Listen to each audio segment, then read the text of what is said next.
ఓం నమ శివాయ. ఈరోజు 21వ రోజు పారాయణ. మృత్తిక మొదలగు వాటితో నిర్మితమైన దేవప్రతిమలను పూజించు విధానము, వాటి నైవేద్య ప్రస్తావన, పూజ యొక్క వివిధ ఉపచారముల ఫలము, విశేష మాసము, తిథి మరియు నక్షత్రముల యోగము వలన కలుగు విశేష ఫలము, లింగ స్వరూపము యొక్క వైజ్ఞానిక స్వరూప వివేచనము. ఋషులు పడికిరి సాధు శిరోమణి. ఇప్పుడు మీరు సకలాభీష్ట వస్తుప్రదమైన పార్థివ ప్రతిమను పూజించు విధానమును తెలుపుడు. సూతుడు ఇలా వచించను: మహర్షులారా, మీరు మిగుల ఉత్తమమైన విషయమని అడిగితిరి. పార్థివ ప్రతిమ యొక్క పూజ సదా సంపూర్ణ మనోరథములను ప్రసాదించును, దుఃఖములను అప్పటికప్పుడు నివారించును. దానిని నేను వర్ణించను, మీరు శ్రద్ధగా వినుడు. మట్టి మొదలగు వాటి చేత చేయబడిన దేవతామూర్తులను పూజించుట భూతలమున అభీష్టదాయకమని అంగీకరించబడినది. దీని యందు స్త్రీ పురుషులు ఇరువురుకును నిశ్చితముగా అధికారము కలదు. నదులు, కొలనులు, బావుల యందు నీటి అడుగు భాగముననున్న మట్టిని తీసుకుని రావలను. గంధపు పొడితో దానిని శుద్ధి చేయవలను. దానిని శుద్ధమైన మంటపమునందుంచి మెత్తగా ముద్ద చేసి తరువాత చేతితో ప్రతిమను చేయవలను. పాలతో దానిని సుందరముగా సంస్కరింపవలను. ఆ మూర్తి యందు అంగ ప్రత్యంగములన్నయూ సమకూర్చవలను. దానిని అన్ని విధముల తర్వాత దానిని పద్మాసనము మీద భక్తితో పూజించవలను. ద్విజుడైన వాడు గణేశుని, సూర్యుని, విష్ణువును, దుర్గను, శివుని ప్రతిమను, శివుని శివలింగమును సదా పూజించవలను. షోడశోపచార పూజ వలన కలుగు ఫలసిద్ధి కొరకు 16 ఉపచారముల చేత పూజించవలను. పుష్పము చేత ప్రోక్షణము చేసి మంత్రమును పఠించుచు అభిషేకమునర్చవలను. మంచి బియ్యము చేత నైవేద్యము తయారు చేయవలను. నైవేద్యమంతయు ఇంచుమించు 1 పావు ఉండవలను.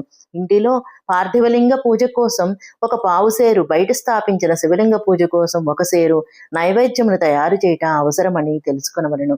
దేవతల ద్వారా స్థాపించబడిన శివలింగములకు 3 సేర్లు నైవేద్యమును సమర్పించుట ఉచితమగును. స్వయముగా ప్రకటితుడైన స్వయంభూలింగమునకు 5 సేర్ల నైవేద్యమును చేయవలను. అట్లు చేయుట వలన సంపూర్ణ ఫలము ప్రాప్తించునని తెలుసుకొనవలను. ఈ విధముగా 1000 సార్లు పూజ చేసినచో ద్విజుడు సత్యలోకమును పొందును. 12 అంగుళముల వెడల్పు, దీనికి 2 1 అంగుళము ఎక్కువ అనగా 25 అంగుళముల పొడవు, 15 అంగుళముల ఎత్తు కల పాత్ర, లోహముతోనైనను కర్రతోనైనను చేసిన దానిని పండితులు శివుడు అందురు. దాని 8వ భాగము ప్రస్థము అంటే సేరు అనబడను. అది 4 పావు సేర్లకు సమానమగును. మానవుడు స్థాపించిన శివలింగమునకు 10 ప్రస్థలు, ఋషుల ద్వారా చేయబడిన శివలింగమునకు 100 ప్రస్థలు, స్వయంభూ శివలింగమునకు 1000 ప్రస్థలు నైవేద్యమును నివేదించవలను. జలము, తైలము మొదలగునవి మరియు గంధద్రవ్యములను కూడా తగినంతగా ఉంచవలను. ఇది ఆ శివలింగముల మహాపూజగా తెలుపబడినది. దేవతలకు అభిషేకమనర్చినచో ఆత్మశుద్ధి కలుగును. గంధము వలన పుణ్యములు ప్రాప్తించును. నైవేద్య సమర్పణము వలన ఆయువు వృద్ధి చెంది తృప్తి కలుగును. ధూపము నివేదించుటచే ధనప్రాప్తి కలుగును. దీపము చూపించుట వలన జ్ఞానోదయమగును. తాంబూలము సమర్పించుట చేత భోగోపలబ్ధి కలుగును. స్నానాది 6 ఉపచారములను ప్రయత్నపూర్వకముగా సమర్పించవలను. నమస్కారము, జపము ఈ 2 సంపూర్ణ అభీష్ట ఫలమునసుగును. భోగములు, మోక్షము కోరువారు పూజకు చివర సదా జపము, నమస్కారము చేయవలేను. మానవుడు మొదట మనస్సుతో పూజించి తదుపరి ఆయా ఉపచారముల చేత పూజింపవలను. దేవతలను పూజించుట వలన ఆయా దేవతల లోకములు ప్రాప్తించును. వారి అవాంతర లోకమునందు కూడా ఇష్టం వచ్చిన భోగ వస్తువులు ఉపలబ్ధమగును. ఇప్పుడు నేను దేవపూజ వలన కలుగు విశేష ఫలములను వర్ణించదు. ద్విజురాలా, మీరు శ్రద్ధతో వినుడు. విఘ్నరాజకు గణేశుని పూజించుటచే భూలోకమునందు ఉత్తమమైన అభీష్ట వస్తువులు ప్రాప్తించును. శ్రావణ భాద్రపద మాసమునందల శుక్రవారమున శుక్లపక్ష చతుర్థి నాడు పుష్యమాసమునందు శతభిష నక్షత్రము వచ్చినప్పుడు విధిపూర్వకముగా గణేశుని పూజించవలెను.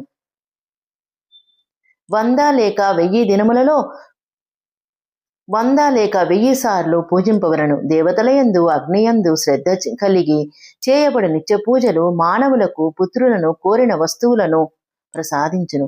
అది సమస్త పాపములను శమింపచేయును. వివిధములైన దుష్కర్మలను నశింపచేయును. వివిధ వారములలో చేయబడి శివాది దేవతల పూజలు ఆత్మశుద్ధి నొసగునని అర్థము చేసుకునవలను. తిథులు, నక్షత్రములు, యోగములు వారము లేక దినముల మీద ఆధారపడి ఉండును. ఇవి సకల కోరికలను సిద్ధింపచేయును. దీని యందు వృద్ధిక్షయములుండవు కనుక దీనిని పూర్ణ బ్రహ్మస్వరూపముగా అంగీకరించవలెను. సూర్యోదయ కాలము నుండి సూర్యోదయ కాలము వచ్చు వరకు ఒక వారము యొక్క స్థితి అని చెప్పబడును. ఇది బ్రాహ్మణాది సకల వర్ణముల కర్మలకు ఆధారమగును. పేర్కొనబడిన తిథి యొక్క పూర్వభాగమునందు చేయబడిన దేవపూజ మానవులకు పూర్ణ భోగములు ప్రదానము చేయునదగును. మధ్యాహ్నము తర్వాత తిథి ఆరంభమైనచో రాత్రి తిథి యొక్క పూర్వభాగము పితరులకు శ్రాద్ధాది కర్మలు చేయుటకు ఉత్తమమైనదని చెప్పబడను. అట్టి తిథి యొక్క పరభాగమే పగటితో కూడినదగును కనుక అదియే దేవతలకు ప్రశస్తమైనదని అంగీకరింపబడినది. మధ్యాహ్నము వరకు తిథి ఉండినచో ఉదయం ఉండిన తిథిని దేవకార్యమునకు ఉపయోగించవలను. ఇదే విధముగా శుభతిథి నక్షత్రాదులని దేవకార్యములందు గ్రహించవలను. వారము మొదలగు వాటిని బాగుగా విచారించి పూజలు జపములు చేయవలేను. వేదములందు పూజా శబ్దము యొక్క అర్థము ఈ విధముగా చెప్పబడినది. పూజాయతే అనేన ఇది పూజ. ఇది పూజా శబ్దమునకు వ్యుత్పత్తి.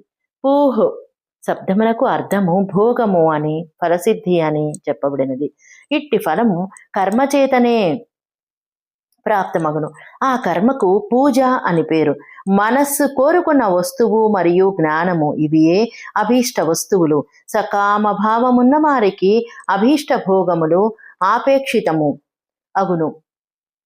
నిష్కామ భావులకు అర్థము పారమార్థిక జ్ఞానము. ఈ రెండును పూజా శబ్దమునకు అర్థములు. వీటి కలయిక చేతనే ఈ శబ్దము సార్థకమగును. ఈ విధముగా లోకమునందు వేదమునందు పూజా శబ్దము యొక్క అర్థము ప్రసిద్ధమైనది. నిత్య నైమిత్తిక కర్మలు కాలాంతరమునందు ఫలమునొసగును. కానీ కామ్యకర్మలు సరియైన పద్ధతిలో అనుష్ఠానమనరించినచో అప్పటికప్పుడే ఫలితమనిచ్చును. ప్రతిదినము ఒక పక్షము, ఒక మాసము, ఒక సంవత్సరము వరకు ఎడతెగ లేకుండా పూజించినచో ఆయా కర్మల ఫలము ప్రాప్తించును. అట్లే పాపములు కూడా క్రమముగా నశించును. ప్రత్యేక మాసమునందు కృష్ణపక్షమునందలి చతుర్థి తిథి యందు చేయబడి మహాగణపతి పూజ ఒక పక్షమునందలి పాపములను నశింపచేయును. ఒక పక్షము వరకు ఉత్తమ భోగ రూపమైన ఫలమును ఇచ్చును. చైత్రమాస చతుర్థి నాడు చేయబడి పూజ ఒక మాసము వరకు చేయబడిన పూజ యొక్క ఫలమును ఇచ్చినదగును. సూర్యుడు సింహరాశి యందు స్థితుడైనప్పుడు భాద్రపద మాస చతుర్దశి యందు చేయబడి వినాయకుని పూజ ఒక సంవత్సరము వరకు మనోవాంఛిత భోగములను ప్రసాదించునని తెలుసుకొనవలెను. శ్రావణ మాసమునందలి రవివారమున హస్తా నక్షత్రముతో కూడిన సప్తమి తిథి యందు అట్లే మాఘశుద్ధ సప్తమి నాడు భగవంతుడుకు శివుని పూజించవలెను. భగవంతుడుకు సూర్యుని పూజించవలెను. జ్యేష్ఠ మాసము భాద్రపద మాసమునందలి బుధవారం నాడు శ్రవణ నక్షత్రముతో కూడిన ద్వాదశి తిథి యందు లేదా కేవలము ద్వాదశి తిథి నాడు చేయబడిన భగవంతుడుకు విష్ణు పూజ కోరిన సంపదలను వసుగునని అంగీకరించబడినది. శ్రావణ మాసమునందు చేసడి శ్రీహరి పూజ కోరిన కోర్కెలను ఆరోగ్యమును ప్రసాదించును. అంగములు ఉపకరణములతో కూడిన పైన చెప్పిన ధేనువు మొదలగు 12 వస్తువులను దానము చేయుట వలన కలుగు ఫలమును ద్వాదశి తిథి యందు శ్రీ మహావిష్ణువును ఆరాధించుట వలన మనుష్యుడు పొందును. ద్వాదశి తిథి యందు భగవంతుడకు విష్ణుదేవుని 12 నామములతో 12 మంది బ్రాహ్మణులకు షోడశోపచార పూజలు చేయుట చేత వారి తృప్తి ప్రసన్నత మనకు లభించును. సశేషము. ఓం నమః శివాయ.